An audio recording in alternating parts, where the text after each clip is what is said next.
আল্লাহওয়ালা কবরস্থানে বসে কাঁদতেছিল। এক যুবক যা বলতেছে, বাবা তুই কবরস্থানে বসে কাঁদিস কেন? এখানে আছে কে? তোর কান্না দেখবে কে? আর তোর যদি কোনো প্রয়োজন হয় তো মিটাবে কে? তো কবরস্থান। আমি না দূর থেকে দেখে চলে আসছি, দেখতেছি তুই কাঁদিস। তো বাবা বলতেছিল, যুবক আমি কাঁদি কেন বলবো? বললে কি তুমি বুঝবে? তো যুবক বলতেছিল, বল না বাবা, দেখি বুঝে আসে কিনা।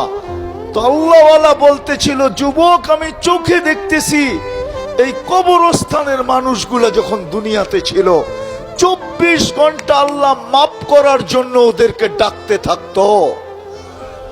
আজকে আল্লাহ 24 ঘন্টা মাফ করার জন্য ডাকে। আমি হাদিস দিতেছি, ইয়াবসুতু ইয়াদাহু নাহারান হাত্তা ইয়াতুবা মাসিআল লাইল ওয়া ইয়াবসুতু ইয়াদাহু লাইলান হাত্তা ইয়াতুবা মাসিআন